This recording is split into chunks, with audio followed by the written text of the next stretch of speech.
হাজরিন, বিগত জুমায় আপনাদের খেদমতে আমি ইমামে পাক সৈয়দুল সোহাদা শহীদ দস্তে কারবালা হজরত ইমামে হুসাইন আলা জদ্দি ওয়ালে ইসলামের নুরানি মস্তিষ্ক মুবারক এবং আরও শহীদানদের মস্তিষ্ক মুবারক সর মুবারক ওবায়দুল্লাহ জিয়াদের দরবার থেকে দামেস্কে নিয়ে যাওয়ার পথে এক খ্রিস্টান পাদ্রীর গির্জায় পাদ্রী যে সরায়ে পাককে সম্মান করেছিল সেই থেকে শুরু করে দামেস্ক নিয়ে যাওয়া পর্যন্ত আলোচনা বিগত জুমায় আপনাদের খেদমতে করেছিলাম। এটা আমার ধারাবাহিক তকরিরের 13তম পর্ব ছিল। আজ 14তম পর্বের মধ্যে দামেস্কে কি ঘটনা ঘটেছে এবং এরপর ইমামে পাকের সরায়ে পাক নুরানি মাতা মুবারক এবং যাদেরকে কয়েদি বানিয়েছিল আওলাদে পাকগণ, আওলাদে পাকের মধ্যে মহিলাগণ যাদেরকে কয়েদি বানিয়েছিল ওনাদেরকে এবং হজরত ইমামে জয়নুল আবেদিন রাদিয়াল্লাহু তাআলা আনহুকে মদিনায়ে পাক ওয়াপস করা নিয়ে যাওয়া সম্পর্কে আমি আজ আলোচনা করার ইচ্ছা পোষণ করেছি। বাকি ওয়ামা তৌফিকি ইল্লা বিল্লাহ আলাইহি তাওয়াক্কালতু ওয়া ইলাইহি উনীব। এই এজিদিরা ওবায়দুল্লাহ জিয়াদের দরবার থেকে দামেস্কের মধ্যে যখন এই সরায়ে পাক নিয়ে আসলো, আমি বিগত জুমায় বলেছিলাম মানুষের ভিড় লেগে গিয়েছিল দামেস্কের মধ্যে। কাদেরকে শহীদ করা হয়েছে এটা উল্লেখ করা হয় নাই। এজিদিরা এগুলা গোপন রেখেছে, কারণ তারা চিন্তা করতেছে আমরা যদি ইমামে হুসাইন রাদিয়াল্লাহু তাআলা আনহুকে শহীদ করেছি এই কথা যদি সাধারণ পাবলিক জানতে পারে তাহলে আমাদের উপর ক্ষিপ্ত হয়ে উঠবে, আমাদের উপর ফুঁসে উঠবে। এই কারণে তারা কাকে শহীদ করেছে কাদেরকে শহীদ করেছে এটা বলে নাই। তারা বলেছে হুকুমতের বিরুদ্ধে আন্দোলন করেছে, হুকুমতকে সমর্থন করে নাই, ইয়েজিদকে মানে নাই, এই জন্য কিছু বিদ্রোহীকে কতল করে দেওয়া হয়েছে। নাউজুবিল্লাহ।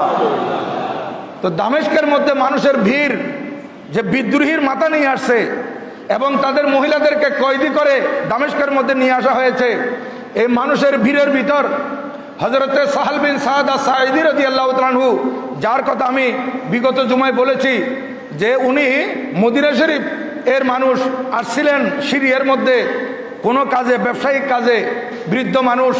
উনি যখন জানতে পারলেন এটা ইমামে হুসাইন রাদিয়াল্লাহু তাআলা আনহুর নুরানি মাথা মুবারক, উনি অনেকক্ষণ কান্না করেছিলেন। আর এজিদিরা এই ধরনের অত্যাচার কিভাবে করতে পারলো নবীজির আওলাদের সাথে? মহিলাদের কাছে গিয়ে উনি বলতে লাগলেন আপনাদের কোনো খেদমত করতে পারবো কিনা, আপনার যদি কোনো খেদমতের প্রয়োজন হয় আমাকে বলতে পারেন, আমি নবীজির সাহাবী হযরতে সাহাল বিন সাদ আস-সাঈদী। তখন হযরতে ইমামে জয়নুল আবেদিন রাদিয়াল্লাহু তাআলা আনহুর মাধ্যমে ওনাকে বলা হলো যে মাথা মুবারকগুলো একেবারে আমাদের পাশে থাকার কারণে লোকজন এখানে ভিড় জমাচ্ছে, আর এদেরকে যে নেকাব উঠাই নেওয়া হয়েছে, এদেরকে বেপরদা করা হয়েছে, এতগুলো মানুষের সামনে ওনারা যে বেপরদা হয়ে আছেন এটা ওনাদের সহ্য হচ্ছে না। একটু ওই মাথা মুবারকটা যদি সামনে নিয়ে যাওয়া হয় আর কয়েদিরা যদি পিছে থাকে তাহলে মানুষ ওই মাথা মুবারকের দিকে যাবে, কয়েদিদের দিকে আর আসবে না, কয়েদিদের দিকে আর তারা ভিড় জমাবে না, এরা ওই তামাশা দেখবে ওইদিকে। তাহলে এই শির মুবারকটা একটু সামনে নিয়ে যাওয়ার ব্যবস্থা করেন। হযরত সৈয়দনা সাহাল বিন সাদ আস-সাঈদী রাদিয়াল্লাহু তাআলা আনহু বলেন ঠিক আছে। এজিদিদের কাছে এজিদিদের সাথে কথা বললেন, যারা এই মস্তিষ্ক মুবারক নিয়ে আসার এবং পাহারা দেওয়ার দায়িত্ব যারা ছিল তাদের সাথে কথা বলেছে। তখন তারা সেখানে ডিমান্ড করলো টাকার প্রায় 400 দিরহাম। সেই সময়ের ওই এজিদিদেরকে দিয়ে ইমামে হুসাইন রাদিয়াল্লাহু তাআলা আনহুর নুরানি মাথা মুবারক এই আসিরান যারা আছে, কয়েদি মহিলারা যারা আছেন, ওনাদের থেকে অনেক দূরে নিয়ে যাওয়া হয়েছিল। এই খেদমতটা হযরতে সাহাল বিন সাদ আস-সাঈদী রাদিয়াল্লাহু তাআলা আনহু করেছিলেন। নবীজির এই আওলাদগণ যাদেরকে চাঁদে সূর্যে দেখে না এদেরকে বেনেকাব করা হয়েছে, এদের চেহারার নেকাব ফেলে দেওয়া হয়েছে, যার কারণে ওনারা এই পর্দানসীন মহিলারা সহ্য করতে পারতেছেন না বিদায় হযরতে সাহাল রাদিয়াল্লাহু তাআলাকে বলেছেন, আর উনি এই ব্যবস্থাটা, এই খেদমতটা উনি আঞ্জাম দিয়েছেন। এখন এজিদের দরবারে ইমামে হুসাইন রাদিয়াল্লাহু তাআলার নূরানি মাথা মুবারক নিয়ে যাওয়া হলো, দরবার লাগিয়ে দেওয়া হয়েছে, মানুষের ভিড় দরবারের মধ্যে। আসামিরা কোথায় দাঁড়াবে? আসামিদের দাঁড় করানোর একটা জায়গা আছে কাঠগড়ার মতো, সেইখানে ওনাদেরকে দাঁড় করা হয়েছে এবং ওনাদেরকে রশি দ্বারা বাঁধা রাখা হয়েছে। এখন ইয়াজিদ এর সামনে নূরানি মাথা মুবারক যখন রাখা হলো আমার ইমামে পাকের, এজিদের হাতে একটা ছুরি ছিল, সেই ছুরি দিয়ে এই কাটা মস্তিষ্ক মুবারক এর ঠোঁটের মধ্যে একটু একটু আঘাত করে বলতেছে, হোসাইন তুমি আমাকে সমর্থন করলে তো আজকে এই অবস্থা হতো না, তোমাকে আজকে এই দিন দেখতে হতো না, তোমাকে কতল হতো না, তুমি কেন আমাকে সমর্থন করলে না?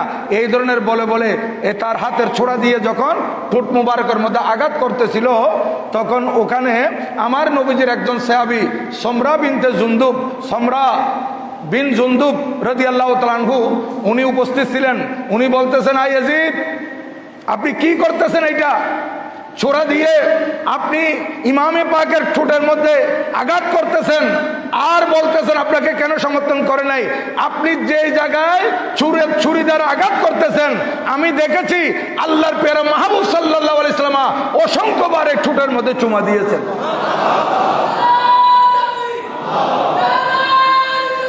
ইয়া রাসূলুল্লাহ, এইটা বলার পর সমরা বিন জুনদুব যখন এই কথা বলেছেন, ইয়াজিদ রাগান্বিত হয়ে বলতেছে, আপনি রাসূল পাকের সাহাবী হওয়ার কারণে আমি আপনাকে ছেড়ে দিলাম, নতুবা আপনারও গর্দান মারে দিতাম, আমি আপনাকেও কতল করে দিতাম, জল্লাদকে হুকুম দিয়ে দিতাম আপনার শির উচ্ছেদ করার জন্য, আপনি নবীর সাহাবী হিসেবে আমি আপনাকে ছেড়ে দিলাম। তখন উনি দরবার থেকে বের হওয়ার সময় বলেছিলেন, ইয়াজিদ তুমি, আমি যেহেতু রাসূল পাকের সাহাবী এই জন্য আমার দিকে একটু খেয়াল করলা, সাহাবী রাসূল হিসেবে আমাকে তুমি ছেড়ে দিলে, আর যাকে শহীদ করেছো উনি কে? তুমি আমার সাহাবিয়তের দিকে খেয়াল করেছো, আর ইনি যে নবীর আওলাদ তুমি সেদিকে তো একটু খেয়াল করো নাই।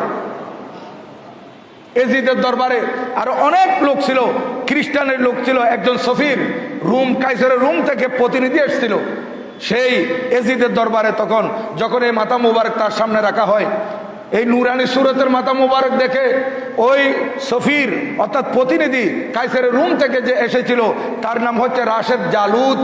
এই রাশেদ জালুত বলতেছে যে ইয়াজিদ এটা কার মাথা? তখন সে ঘৃণা করে বলতেছে এটা একটা খারেজির মাথা। নাউজুবিল্লাহ বলেন। তারপর বলতেছে নাম বলো, তখন সে নাম বলতেছে হোসাইন বিন আলী। সবাই বলেন রাদিয়াল্লাহু আনহুমা। হোসাইন বিন আলীর মাথা। কোন হোসাইন? ওনার মার নাম কি? বলে ওনার নাম ফাতেমা। তো ওই ফাতেমা যে আপনাদের নবীর কলিজার টুকরা শাহজাদি। দেখেন একজন ইহুদি আলেম সফির সে বলতেছে আপনাদের ওই নবীর কন্যা, ওই নবীর শাহজাদি ফাতেমার সন্তান ইনি? বলে হ্যাঁ। আফসোস ইয়াজিদ, আপনি তো ধ্বংস হয়ে গেছেন, এই কাজ কিভাবে করতে পারলেন? আমি হযরতে দাউদ আলাইহিস সালামের 43তম বংশের আওলাদ। ও বলতেছে আমি হযরতে দাউদ আলাইহিস সালামের 43তম বংশের আওলাদ, আর আমি যখন রাস্তা দিয়ে হাঁটি, আমি যখন রাস্তা দিয়ে চলি, আমার পিছনে খ্রিস্টানরা ইহুদিরা থাকে, আর আমার পায়ের ছোপ যেখানে পড়ে, আমার পা যে বালির উপর পড়ে, বালির উপর পড়ার পর আমি যখন পা উঠে ফেলি সেখানে যে ধুলাবালি থাকে এগুলো ইহুদি নাসারারা বরকতের জন্য নিয়ে ফেলে। আমাদের যারা ইহুদি, আমাদের যারা খ্রিস্টান, আমার পদচিহ্নকে তারা এত ইজ্জত করে, আর আপনার নবীর আওলাদ ইনি তো 43তম বংশ নয়, ওনারা তো, আমি তো 43তম অধস্তন পুরুষ, আর উনি মাত্র প্রথম বংশ। উনি রাসূল পাক সাল্লাল্লাহু আলাইহি ওয়াসাল্লামের বেটি ফাতেমাতুজ জাহরা রাদিয়াল্লাহু তাআলা আনহা, আর ওনারই সন্তান ইমামে হুসাইন রাদিয়াল্লাহু তাআলা আনহু, মাত্র 2 পোস্ট। এইখানে আপনি এই কাজ করতে পারলেন? তাকে ধিক্কার জানালো হলো এই ইয়াজিদকে। দেখেন ইহুদির দরবারে এই এজিদের দরবারে ইহুদিরা পর্যন্ত ইমামে পাককে ইজ্জত করেছে। শেষ পর্যন্ত সেই ইহুদি সফির প্রতিনিধি আমার ইমাম হুসাইনের মাথা মুবারক দেখে কলমা পড়ে মুসলমান হয়ে গেছে, কলমা পড়ে দিয়েছে। সে বলতেছে এই ধরনের জুলুম নবীজির আওলাদের উপর কিভাবে করতে পারলে? আমি কোথায় 43তম অধস্তন পুরুষ, আমাকে এখন ইজ্জত করতেছে, বংশ পরম্পরা ইজ্জত করে যাবে। আর মাত্র 2 পোস্তের মধ্যে হযরত ইমাম হুসাইন রাদিয়াল্লাহু তাআলা আনহু নবীজির আওলাদ, এই নবীজির আওলাদকে এইভাবে জুলুম করা হয়েছে, অত্যাচার করা হয়েছে। আর ওই যে বলছিলাম ফিজ্জা, যে ফিজ্জা মহিলা এই মা ফাতেমা জাহরা রাদিয়াল্লাহু তাআলা আনহার দরবারে খাদেমা ছিলেন যুবতী অবস্থায়, আর এখন বৃদ্ধা হয়ে গেছেন, বুজু হয়ে গেছেন। উনি চলে গেছেন এজিদের দরবারে। তখন এজিদ যে সূরা দিয়ে আঘাত করতেছিল, ওই বুড়ি আর সহ্য করতে পারেন নাই ফিজ্জা। ফিজ্জা বলতেছে, এই এজিদ, আমি ওনাদের ঘরে ছিলাম, ওনারা ছোট্ট ছোট্ট ছিলেন, আল্লাহর পেয়ারা মাহবুব সাল্লাল্লাহু আলাইহি ওয়াসাল্লাম ওনাদেরকে এই কপালে, ঠোঁটে, মুখে বারবার চুমু দিয়েছেন, আর সেই জায়গায় তুমি এখানে ছোরা দিয়ে আঘাত করতেছো। এজিদ রাগান্বিত হয়ে বলতেছে, জল্লাদ যাও, এই বুড়ি মহিলার গর্দান উড়াই দাও। জল্লাদেরা যখন যাচ্ছিল তখন বুড়ি মহিলা হযরতে ফিজ্জা উনি আওয়াজ দিয়ে বললেন, এই ইয়াজিদের দরবারের আমার কওমের লোকেরা, অর্থাৎ উনি হাবশার লোক ছিলেন, হাবশি। এই কারণে ইয়াজিদের দরবারে হাবশে অনেক সিপাহীরা ছিল, প্রায় 500-এর মতো সিপাহী এরা ওই হাবশা ছিল। তখন ওই বুড়ি মহিলা ফিজ্জা বলতেছেন, এই হাবশার লোকেরা, আমি তো তোমাদের সম্প্রদায়ের মহিলা, আমার উপর আক্রমণ করবে আর তোমরা তাকিয়ে বসে থাকবে, এটা তোমরা তোমাদের কওমের কি হক আদায় করতেছো? এইটা বলার সাথে সাথে ওই হাবশার যে সমস্ত সিকিউরিটির লোকজন ছিল, পুলিশের লোকজন ছিল, নিরাপত্তা বাহিনী ছিল, এরা আওয়াজ দিয়ে উঠলো, ইয়াজিদ, যদি এই বুড়ি মহিলার উপর কোনো ধরনের আঘাত করা হয় তাহলে এখানে আমরা রক্তের বন্যা বসাইয়ে দিব, রক্তের বন্যা ভাসিয়ে দিব, এই বুড়ি মহিলার উপর যাতে কোনো আক্রমণ করা না হয়। তখন ইয়াজিদ আবার নিষেধ করলো যে বুড়িকে তোমরা কতল করো না, চলে আসো। এভাবে ওই ফিজ্জা অনেকক্ষণ কান্নাকাটি করেছেন। আরে যাদেরকে আমি ছোটবেলা এইভাবে দেখেছিলাম যে নবীজির আওলাদ, নবীজি কত আদর করতেন, ওনারা ওনাদের বাবা হযরতে মাওলায়ে কায়নাত শেরে খুদা রাদিয়াল্লাহু তাআলা আনহুর কত আদরের ছিলেন, হযরতে সাইয়্যিদায়ে কায়নাত ফাতেমা জাহরা রাদিয়াল্লাহু তাআলা আনহার কত আদরের ছিলেন। আজকে ওনাদের উপর এরকম অত্যাচার, এরকম নির্যাতন চালানো হলো। হযরতে ফিজ্জা উনি আস্তে আস্তে বেরিয়ে চলে আসলেন, আর এদিকে ইয়াজিদ তার দরবারীদেরকে হুকুম দিল এবং যারা তার লোক আছে তাদেরকে হুকুম দিল যে এই মাথা, এই শির, এটা দামেস্কের মধ্যে ঘুরাইতে হবে, বর্ষার মধ্যে গেতে দামেস্কের মধ্যে ঘুরাইতে হবে এবং পিছনে কয়েদিদেরকে রাখতে হবে এবং বুঝাই দিতে হবে এজিদের বিরুদ্ধে করার কারণে এদের যে পরিণতি হয়েছে, ভবিষ্যতেও যদি কেউ এজিদের বিপক্ষে করে তাদের পরিণতি এরকম হবে, যাতে আমাকে ভয় পায়, আমাকে মানে। এই জন্য তোমরা 3 দিন পর্যন্ত এই মাথা মুবারক, এই মাথাকে ঘুরাইবা এবং সন্ধ্যাকালীন আইনা আমার দারুল হুকুমতের সামনে গেটের মধ্যে ঝুলাই রাখবা, যাতে মানুষ দেখে। মুসলমান, এজিদের নির্দেশে আমার ইমামে পাকের সরায়ে পাক নুরানি মস্তিষ্ক মুবারক দামেস্কের মধ্যে ঘুরাচ্ছিল। হযরতে মিনহাল বিন আমর রাদিয়াল্লাহু তাআলা আনহু একজন বৃদ্ধ তাবি, একজন তাবি, উনি বলতেছেন যখন এজিদের সৈন্যরা, এজিদের লোকেরা ইমামে পাকের নুরানি মাথা মুবারক বর্ষার মধ্যে গেতে গলিতে গলিতে ঘুরতেছিল, রাস্তা রাস্তায় ঘুরতেছিল, তখন একজন হাফেজে কোরআন, কোরআন শরীফ তেলাওয়াত করতে করতে সূরাতুল কাহফের 9 নম্বর আয়াতের মধ্যে আসছে, আম হাসিবতা আন্না আসহাবাল কাহফি ওয়ার রাকিম কানু মিন আয়াতিনা আজাবা। তোমরা কি ধারণা করেছো? নিশ্চয় নিশ্চয় আসহাবে কাহফ এবং রকিম আমি আল্লাহর আশ্চর্যতম নিদর্শনগুলোর মধ্যে অন্যতম নিদর্শন। আসহাবে কাহফ এর আলোচনা আপনাদের সামনে অনেকবার হয়েছে। এই আসহাবে কাহফ হচ্ছেন আমার নবীজি দুনিয়াতে আসার 900 বছর আগের এই জালেম বাদশাহ দকিনুসের জমানার এই 7 জন আল্লাহর ওলি, এরা জালেম বাদশাহ নিজেকে যখন খোদা দাবি করেছিল তার থেকে ঈমান বাঁচানোর জন্য পাহাড়ি পথে চলে যায়। আর পাহাড়ি পথে চলে গেলে সেইখানে তারা সন্ধ্যাবেলা একটা গুহার মধ্যে আশ্রয় নেয়। এই গুহার মধ্যে আশ্রয় যে নিয়েছে, মনে মনে চিন্তা করতেছে আমরা এই রাত এই গুহার মধ্যে যাপন করব, সকালবেলা উঠে আমরা গভীর থেকে গভীরে চলে যাব। কিন্তু আমার আল্লাহর কুদরতের মনসা সেটা ছিল না। আল্লাহ পাক তাদেরকে এই গুহার মধ্যে 309 বছর ঘুমের মধ্যে রেখে দিয়েছেন। এটা কোরআনে পাক সূরাতুল কাহাফ 25 নম্বর আয়াত 15তম পারা। ওয়ালাবিসু ফি কাহফিহিম 300 সিনিন ওয়াজদাদু 9।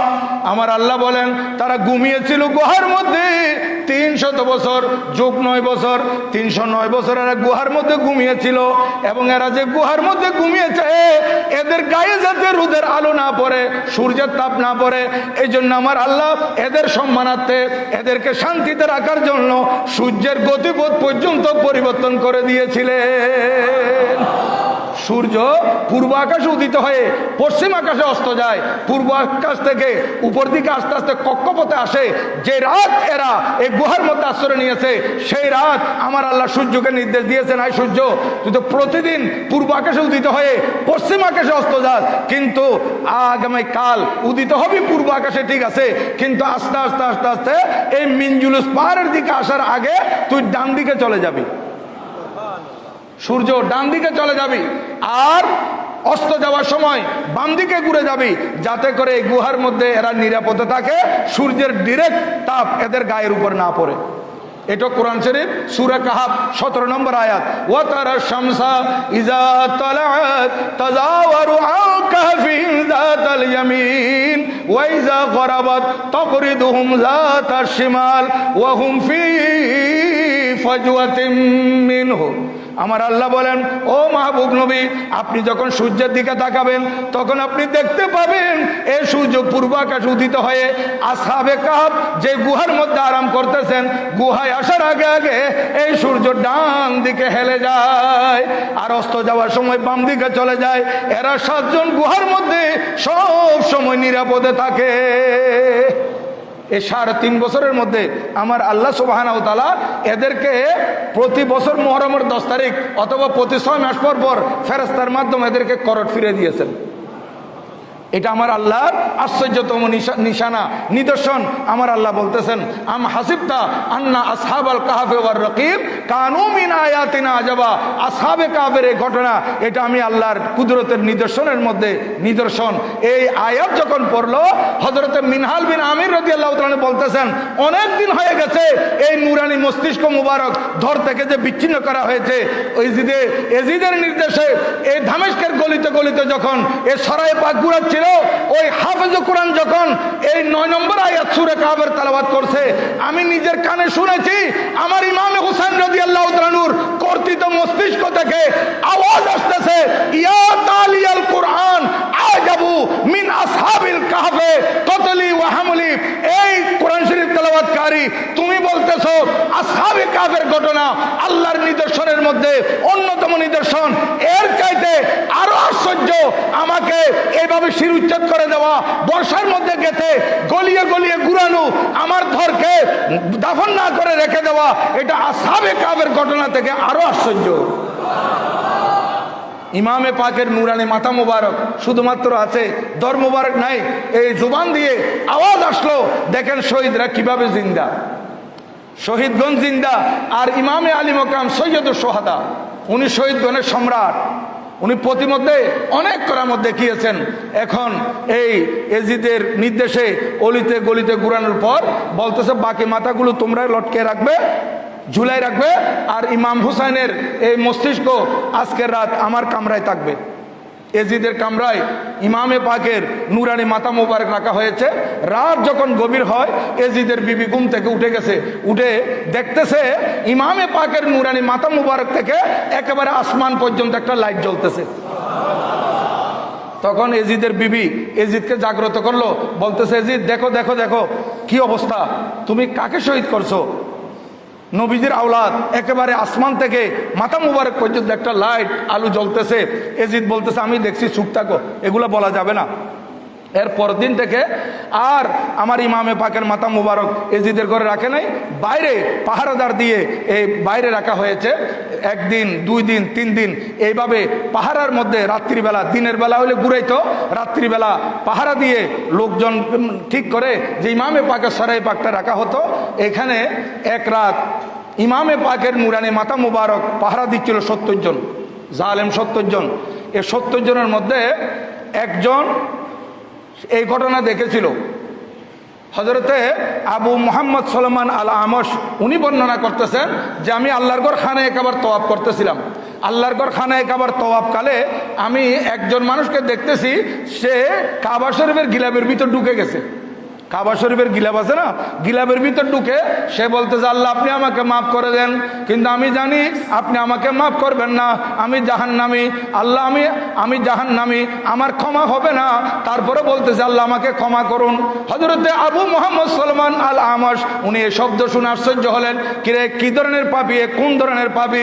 এই আল্লাহর ঘরের মধ্যে মানুষ পাহাড় সম গুনাহ নিয়ে আসে, কিন্তু আল্লাহ পাকের দয়ার সাগর এই পাহাড় থেকেও অনেক বিশাল। তার গুনার পাহাড়ের উপর আল্লাহ জাল্লা শানু রহমতের সাগর যখন ভাসিয়ে দেয়, রহমতের বন্যা যখন ভাসিয়ে দেয়, তাহলে যত বড় গুনাহগার হোক না কেন আল্লাহর ঘরে আসার কারণে তার গুনাহ আল্লাহ পাক মাফ করে দেন। এখানে তো বড় বড় গুনাহগারের গুনাহ মাফ হয়ে যায়। আর দেখতেছি না একে ভিতর থেকে আওয়াজ শুনতেছি, এ তো খানায়ে কাবার গিলাফের ভিতর ঢুকে ঢুকে বলতেছে তাকে নাকি আল্লাহ মাফ করবেন না। এই কোন ধরনের কথা বলতেছে? আল্লাহ কেন তাকে মাফ করবে না? আল্লাহ তো গফুরুর রহিম, আল্লাহ পাক দয়াবান, আল্লাহ পাক ক্ষমাশীল, আল্লাহ পাক সত্তারুল উয়ুব, মানুষের দোষকে গোপন করে। এ কোন ধরনের পাপী? বলতেছে আমাকে আল্লাহ আপনি মাফ করবেন না, আমি জানি আমার জন্য জাহান্নাম, তারপরেও বলতেছে আমাকে মাফ করে দেন। বলে এর দোয়া এবং এর ফরিয়াদের ধরনটা তো ভিন্ন। উনি বলেন আমি 1 চক্কর দিলাম, এক তওয়াফের মধ্যে 7 চক্কর। প্রথম চক্করে একই কথা শুনলাম, আমি আবার ঘুরে ঘুরে আসতেছি, তখন সে কান্নাকাটি করে করে বলতেছে, আল্লাহ আপনি আমাকে মাফ করে দেন, আপনি আমাকে মাফ করবেন না, আমি জানি আমি জাহান্নামী। এই কথা আবার শুনেছি। বলে আমি 3য় চক্করের মধ্যে আসছি, তাও একই কথা শুনতেছি। এইভাবে 7ম চক্কর আমি শেষ করলাম। 7ম চক্করের পর তাকে আমি ধরলাম, গিলাফের ভিতর থেকে তাকে বের করলাম, বের করে বলতেছি, তোমার গুনাহ কি জমিনের ধুলোবালি থেকেও, বালিকণা থেকেও বেশি নাকি? তোমার গুনাহ কি আকাশের নক্ষত্র চাইতে বেশি নাকি? তোমার গুনাহ কি পাহাড় সমান নাকি? তখন সে বলতেছে, হ্যাঁ হ্যাঁ আমার গুনাহ অনেক বড়, আমাকে ক্ষমা করা হবে না, আমি জানি। তুমি কেমনে জানলে তোমাকে ক্ষমা করা হবে না? বলতেছে আমি জাহান্নামী। তো তুমি কেমনে জানলে যে তুমি জাহান্নামী? বলে হযরতে আবু মুহাম্মদ সুলাইমান আল আমশ রহমতুল্লাহ আলাইহি বলতেছেন, এই জালেম আমার হাত ধরে এক পাশে নিয়ে গেল, এক কোণায় নিয়ে গিয়ে আমাকে বলতেছে আপনার নাম কি? আমি বললাম সুলাইমান আল আমশ।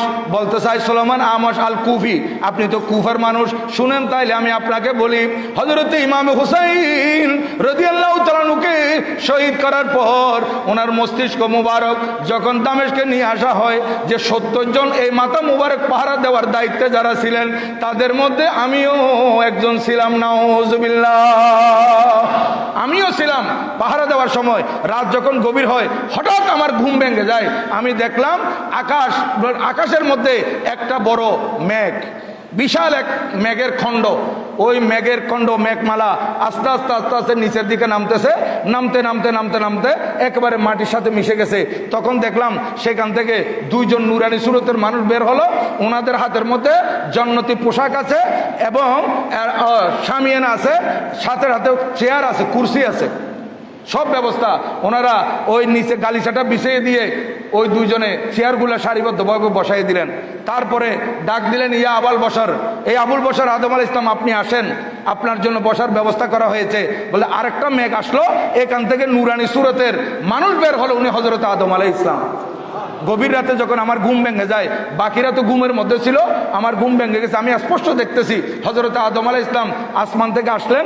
আসার পর এই মাথা মুবারকের সামনে আইসা অনেকক্ষণ কেঁদেছেন এবং বলতেছেন, ইয়া বকিয়াতুস সালেহিন, আপনার জন্য অনেক নেয়ামত, আপনার জন্য অনেক সুসংবাদ, আপনি তো অনেক দামি মানুষ, আপনাকে যারা কতল করেছে তারা জাহান্নামী, তারা জাহান্নামে যাবে, তারা চিরস্থায়ী জাহান্নামী। এইভাবে বলে বলে হযরত আদম আলাইহিস সালাম ওনাকে দোয়া করে ওই চেয়ারে গিয়ে বসলেন। বলতেছে আরেকটা মেঘমালা আসলো, ওখান থেকে হযরত নূহ আলাইহিস সালাম বের হলেন। নূহ আলাইহিস সালাম, নূহ নজিউল্লাহ আলাইহিস সালাম, উনি ওই সরাই পাকের সামনে গিয়ে আদম আলাইহিস সালাম যা বলেছেন উনিও তা বলে আস্তে করে চেয়ারে গিয়ে বসছেন। বলছে আবার আরো একটু বড় মেঘমালা আসলো, তখন দেখলাম ওই মেঘমালা যখন মাটির সাথে মিশে যায় তখন দেখি ওখান থেকে বের হলেন হযরতে সৈয়দনা ইব্রাহিম খলিলুল্লাহ আলাইহিস সালাম।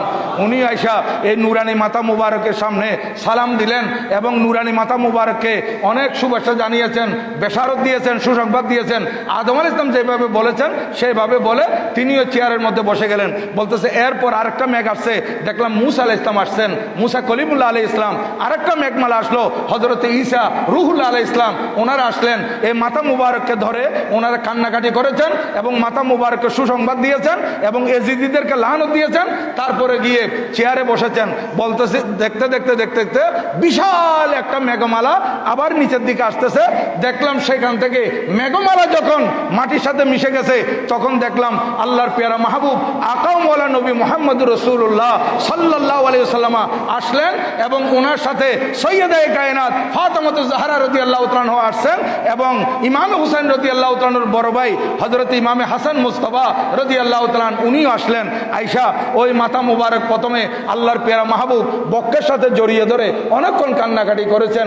বলেন হোসাইন তুমি ধৈর্য ধারণ করেছো, তোমার উসিলায় আমার অনেক উম্মতকে আমি পার করাতে পারবো। হোসাইন তুমি বড় ভাগ্যবান, তোমাকে যারা শহীদ করেছে এরা কোনোদিন বেহেশতে যেতে পারবে না, এরা জাহান্নামী। এই কথা বলে এই মাথা মুবারককে চুমু খেয়ে এটা মা ফাতেমাতুজ জাহরা রাদিয়াল্লাহু তাআলাকে দিলেন। উনিও নিজের সন্তানের মাথা মুবারক নিয়ে অনেকক্ষণ কান্নাকাটি করে নিজের ছেলে হযরত ইমামে হাসান রাদিয়াল্লাহু তাআলাকে দিলেন। উনিও অনেকক্ষণ পর্যন্ত এই মাথা মুবারক নিয়ে উনি কান্নাকাটি করেছেন। শেষ পর্যন্ত এই মাথা মুবারক আপন জায়গায় রাখলেন। উনি আপন জায়গায় রাখার সাথে সাথে আদম আলাইহিস সালাম আবার আমার নবীজির সামনে আসলেন, নূহ আলাইহিস সালাম আসলেন, ইব্রাহিম আলাইহিস সালাম আসলেন, মূসা আলাইহিস সালাম আসলেন, ঈসা আলাইহিস সালাম আসলেন। আয়েশা বলতেছেন ইয়া রাসূলুল্লাহ আপনার এই নাতিকে যে শহীদ করেছে তারা তো আপনার শাফাআত থেকে বঞ্চিত, তারা আপনার শাফাআত থেকে বঞ্চিত। কিয়ামতের ময়দানে আপনার শাফাআত ছাড়াতে কেউ পার হতে পারবে না, কিন্তু এই জিদিরা আপনার শাফাআত পাবে না। এই কথা বলতে বলতে বলে আমি দেখতেছি, আমি সব কিছু শুনতেছি, আমি যেহেতু জাগ্রত, বাকিরা ঘুমের মধ্যে, আমি দেখতেছি একজন ফেরেশতা আসছে। আয়েশা আল্লাহর পেয়ারা মাহবুব সাল্লাল্লাহু আলাইহি ওয়াসাল্লামকে বলতেছেন ইয়া রাসূলুল্লাহ আপনি অনুমতি দেন, আমি হলাম আসমান এবং জমিনের মুওয়াক্কাল ফেরেশতা। আল্লাহর পক্ষ থেকে, আল্লাহ সুবহানাহু ওয়া তাআলার পক্ষ থেকে আসমান জমিন পাহাড় পর্বত নদ নদী রোড ঘাটে বিভিন্ন ফেরেশতা আছে যারা মানুষদেরকে সতর্ক করে এবং মানুষদের নিরাপত্তার ব্যবস্থা করে। গাড়ি ঘোড়া যে চলে, এই যে গাড়ি ঘোড়া চলে এখানেও আল্লাহর পক্ষ থেকে নিয়োজিত ফেরেশতা আছে, মুওয়াক্কাল ফেরেশতা বলা হয়। এই ফেরেশতাগুলা পাহাড়েও মুওয়াক্কাল ফেরেশতা আছে, দরিয়াতেও মুওয়াক্কাল ফেরেশতা আছে। উনি বলতেছেন আমি আসমান জমিনের দায়িত্ববান, আমাকে বলেন আমি এদের উপর আসমান চাপা দেব। আপনি অর্ডার দেওয়া মাত্র আমি আসমানের খণ্ডিত করে এদের উপর ফেলতে পারবো, এরা মরে যাবে সবাই। আমার নবীজি বললেন না এরকম করিও না। তারপরে কিছুক্ষণ পর আরেকজন ফেরেশতা আসছেন, বলছেন ইয়া রাসূলুল্লাহ আপনার প্রিয় আওলাদকে এইভাবে যে শহীদ করেছে এটা তো সহ্য করা যাচ্ছে না, আমি হলাম সাগর এবং পাহাড়ের দায়িত্ববান, আপনি আমাকে বলেন আমি তাদের উপর বন্যা দিতে পারবো, তাদের উপর তুফান এনে দিতে পারবো, আপনি আমাকে অনুমতি দিন। আমার নবীজি বলেন না। এরকম বলতে বলতে আরেকজন ফেরেশতা আসছেন, ইয়া রাসূলুল্লাহ এরাই তো আপনার মাহবুব আওলাদকে, আপনার প্রিয় আওলাদকে শহীদ করেছে, আপনি অর্ডার দেন আমি একজন একজন করে কতল করে দিই। তখন বলতেছে আমি দেখলাম ওই ফেরেশতা এই কথা বলতে বলতে একজন একজনকে কতল করে দিচ্ছে। আমি জাগ্রত অবস্থায় আমি বললাম এই ইয়া আবুল কাসেম এ রাসূলুল্লাহ সাল্লাল্লাহু আলাইহি ওয়াসাল্লাম আপনি তো বড় দয়াবান, আমাদের সঙ্গী সাথী সবাইকে কতল করে দিচ্ছে, আমি তো জাগ্রত আছি, আমাকে একটু মাফ করে দেন, আমাকে একটু ক্ষমা করে দেন। বলে আমি যখন ক্ষমা চাইলাম রহমতুল আলামিন সাল্লাল্লাহু আলাইহি ওয়াসাল্লাম আমার ঘাড় ধরে ধাক্কা দিয়ে উপর করে ফেলে বলতেছেন যা তোরা আপাতত এই শাস্তি থেকে মাপ রেহাই দিয়ে দিলাম, কিন্তু তুই আল্লাহর কাছে মাপ পাবি না এবং তুই জাহান্নামী, তুই আল্লাহর কাছে আর মাপ পাবি না, তুই জাহান্নামী। বলে সেই কারণে আমি নিশ্চিত আল্লাহর নবী যে আমাকে জাহান্নামী বলেছেন আমি জাহান্নামে যাব, আমি যে ক্ষমা পাবো না বলছেন আমি ক্ষমা কখনো পাবো না। এই জন্য আল্লাহর ঘরের দেওয়ার আল্লাহর ঘরের সে গিরাবের ভিতর ঢুকে ঢুকে আমি এই কথা বলছি। সুলাইমান আমস রাদিয়াল্লাহু তাআলা বলতেছেন যে আমার সামনে থেকে এখন সরে যা, তুই যে কাম করেছিস তোর কাজের কৃতকর্মের কারণে আল্লাহর গজব আসবে মনে হচ্ছে, আল্লাহর গজব আসলে তোর উপর আমিও বাঁচতে পারবো না, আমার এখান থেকে সরে যা, তোর কি মাপ, তোর কি ক্ষমা, তুই তো জাহান্নামী, নিশ্চয় তুই জাহান্নামী। দেখেন এই ইয়াজিদিরা এরা যা করেছিল পরে আফসোস করছে, আফসোস করলে আর কোনো কাজে আসতেছে না, এরা এইভাবে আফসোস করতেই থাকবে 3 দিন পর্যন্ত। এই মাথা মুবারকগুলো ঘুরানোর পর ইয়াজিদ অর্ডার দিল হযরত নোমান বিন বশির রাদিয়াল্লাহু তাআলা আনহুকে ডাইকা যে এই নোমান, আপনি এদেরকে নিয়ে মদিনা শরীফ চলে যাবেন, এদেরকে যারা বাঁচি আছে এদেরকে মদিনা শরীফ পৌঁছে দিবেন। এখন হযরত নোমান বিন বশির রাদিয়াল্লাহু তাআলা আনহুমা উনি আমার নবীজির বিরুদ্ধ সাহাবী ছিলেন, যিনি ওই উবাইদুল্লাহ জিয়াদ কুফার গভর্নর হওয়ার আগে যিনি গভর্নর ছিলেন, কুফার গভর্নর ছিলেন। এবং এজিদের লোকেরা যখন ওনার কাছে যায় বলতেছে ইমাম মুসলিম আসছেন হোসাইন রাদিয়াল্লাহু তাআলার প্রতিনিধি হয়ে, এখানে দলে দলে দলে দলে দলে দলে লোকজন মুসলমান হয়ে যাচ্ছে, আপনি কোনো দলে দলে লোক ওনার হাতে বাইত গ্রহণ করতেছে, আপনি কোনো অ্যাকশনে যাচ্ছেন না কেন? হযরত নোমান বিন বশির বলতেছেন আমি কিভাবে অ্যাকশনে যাব, উনি তো নবীজির আওলাদের প্রতিনিধি, উনি নবীজির আওলাদ ইমাম হোসেন রাদিয়াল্লাহু তাআলার প্রতিনিধি, আমি অ্যাকশনে কিভাবে যাইতে পারি? কোনো অবস্থাতে আমি অ্যাকশনে যাইতে পারবো না, ওনারা যা করতেছে এগুলো ওনারা করবে। শেষ পর্যন্ত এজিদের কাছে এজিদের লোকেরা যখন চিঠি পাঠিয়েছে তখন এজিদ ওনাকে বরখাস্ত করেছিলেন। হযরত নোমান বিন বশির রাদিয়াল্লাহু তাআলাকে কুফার গভর্নরের দায়িত্ব থেকে সরিয়ে দিয়েছেন, সেই জায়গায় স্থলাভিষিক্ত করা হয়েছিল উবাইদুল্লাহ ইবনে জিয়াদের মতো জালেমকে, যে এই সব ঘটনার নায়ক ছিল উবাইদুল্লাহ ইবনে জিয়াদ। আর নোমান বিন বশির রাদিয়াল্লাহু তাআলাকে কেন্দ্রের মধ্যে তলব করা হয়। এখন ওনাকে যখন এই দায়িত্ব দেওয়া হয়েছে উনি বড্ড খুশি হয়ে গেলেন, আমার নেজাতের একটা উসিলা হয়ে যাবে, আওলাদে পাক যারা বেঁচে আছেন এই মহিলারা, এদেরকে আমি মদিনা শরীফ নিয়ে যাওয়ার দায়িত্ব পেলাম। এজিদ বলতেছে আপনি আপনার সাথে 30 জন নেবেন, 30 জন নিয়ে এদেরকে আপনি মদিনা শরীফ পৌঁছানোর ব্যবস্থা করবেন। তখন সে এই আসিরান যারা ছিলেন, কয়েদি যারা ছিলেন, ওনাদেরকে বলছেন আপনাদের কষ্টের দিন শেষ হয়ে গেছে, আপনারা অনেক কষ্ট করেছেন, এখন আমাকে দায়িত্ব দিয়েছে আপনাদেরকে মদিনা শরীফ পৌঁছায় দেওয়ার জন্য, আমি আপনাদেরকে মদিনা শরীফ পৌঁছায় দেব। 30 জন লোক নিলেন, 30 জন লোক নিয়ে এদেরকে সুন্দরভাবে মদিনা এহতারাম করে বলছে আমি আপনাদের জন্য কাপড় চোপড়ের ব্যবস্থা করতেছি, আপনারা আর বেরেকাব থাকতে হবে না, আপনারা এভাবে আমার সাথে চলে যেতে পারবেন। হযরত সৈয়দা যায়নাব বিনতে ফাতেমা রাদিয়াল্লাহু তাআলা আনহা বললেন নোমান, আমরা যাওয়ার সময় কারবালা হয়ে যাব, যদি এবার রাস্তা দূরে হবে, সোজা গেলে কাছে, কিন্তু রাস্তা দূরে হলো আমরা কারবালা হয়ে যাব, যেহেতু আমরা জানি এজিদিদের লাশগুলো দাফন করেছিল, আমাদের পবিত্র লাশ যেগুলো ছিল এগুলো তারা দাফন করে নাই, যদি দাফন না করে এখনো পর্যন্ত থাকে তাহলে আমরা দাফন করব, ফাতিহা পাঠ করব, আর যদি কেউ আয়সা দাফন করে থাকে তাহলে আমরা সেখানে গিয়ে দেখব। হযরতে নোমান বিন বশির রাদিয়াল্লাহু তাআলা আনহু হযরতে সৈয়দা যায়নাব বিনতে ফাতেমা রাদিয়াল্লাহু তাআলা আনহার এই দরখাস্ত মেনে নিলেন, বললেন ঠিক আছে আমরা যাওয়ার সময় কারবালা হয়ে যাব। ওই দামেস্ক থেকে ওনাদেরকে কারবালায় নিয়ে আসা হলো। এই আসিরান যারা, এই কয়েদি যারা, যাদেরকে কয়েদি আসামি বানানো হয়েছিল, এখন এদের হাত পা উন্মুক্ত করে দেওয়া হয়েছে, এদের বেরি আর নাই। এখন এরা সুন্দরভাবে কারবালার ময়দানে যখন আসছেন, হযরতে সৈয়দনা ইমাম আলী যাইনুল আবেদিন রাদিয়াল্লাহু তাআলা আনহু উনি যে সবর করেছিলেন, ধৈর্য ধারণ করেছিলেন, এখন সবরের বাদ ভেঙে গেছে। কারবালার ময়দানে আসার সাথে সাথে উনি বলতে লাগলেন এইখানে আমার বড় ভাইয়ের লাশ ছিল, এইখানে আমার ছোট ভাইয়ের লাশ ছিল, এখানে আমার আব্বা জানের লাশ ছিল, এখানে চাচা আব্বাসের লাশ ছিল, এখানে হযরতে আবু বকর বিন আলীর লাশ ছিল, এইখানে উমর বিন আলীর লাশ ছিল, এখানে আব্দুর রহমান বিন আলীর লাশ ছিল, এইখানে হযরতে জাফর বিন আলীর লাশ ছিল, এইখানে হযরতে আউনের লাশ ছিল, এখানে হযরতে মুহাম্মদের লাশ ছিল, এখানে অমুক অমুকের লাশ ছিল। এগুলো আমরা দেখেছিলাম এখানে পতিত অবস্থায়, কিন্তু দেখা যাচ্ছে লাশগুলো আর নাই। পার্শ্ববর্তী একটা গ্রাম, ওই গ্রামের নাম ছিল আমেরিয়া। আমেরিয়া গ্রাম থেকে লোকজন আইসা খবর পেয়ে আওলাদে রাসূলের এই পবিত্র দেহ মুবারকগুলো কারবালার ময়দানে দাফন করেছিল, আগেভাগে দাফন করে দিয়েছে। এখন হযরতে সৈয়দনা ইমাম আলী আসগর, ইমামে আলীউল আওসাদ জয়নুল আবেদিন রাদিয়াল্লাহু তাআলা আনহু দেখতেছেন যে ওই আমিরের লোকজন সেখানে তারা ফাতিহা পাঠ করতেছে, এবং তারা ফাতিহা দেওয়ার জন্য হালিম পাকিয়েছিল। এই যে আমরা হালিম খাই, সেই সময় হালিম পাকিয়েছিল তারা। আর এদিকে এই খবর পেয়ে মদিনা শরীফ থেকে হযরতে সৈয়দনা আব্দুল্লাহ বিন জাবের বিন আবি আব্দুল্লাহ রাদিয়াল্লাহু তাআলা আনহু, উনিও একদল নিয়ে কারবালায় এসে উপস্থিত হয়েছিলেন।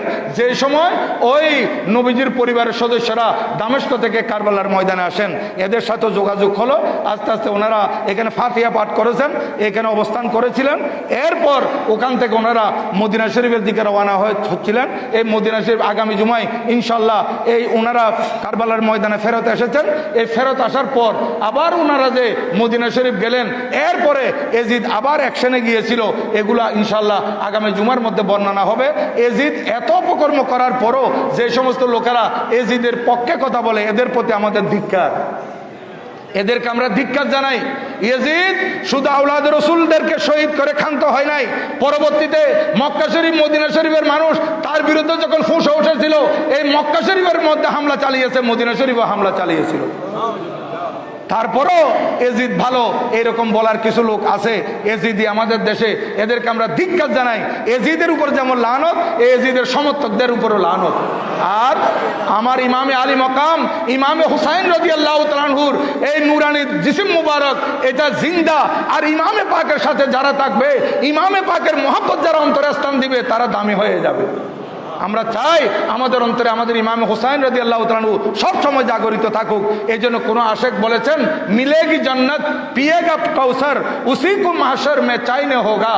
मिलेगी जन्नत पिएगा कौसर उसी को जन्नत में चाइने होगा। नबी मोहब्बत करेंगे उससे कि जिसके दिल में हुसैन होगा। जन्नत पावे परकाले, হাউজে কৌসরের পানি পান করতে পারবে, হাসরের ভয়াবহ পরিস্থিতির মধ্যে এরা আনন্দের মধ্যে থাকবে। কারা? নবী মোহাব্বত করেंगे उससे कि जिसके दिल में हुसैन होगा। আমার নবী হাসরের ময়দানে ওদেরকে ভালোবাসবেন যাদের অন্তরে ইমামে হুসাইন থাকবে রাদিয়াল্লাহু আনহু।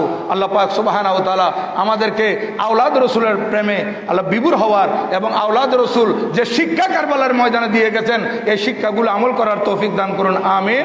ওয়া মা আলাইনা ইল্লাল বালাগ। ওয়া আসসালামু আলাইকুম ওয়া রাহমাতুল্লাহি তাআলা ওয়া বারাকাতুহু।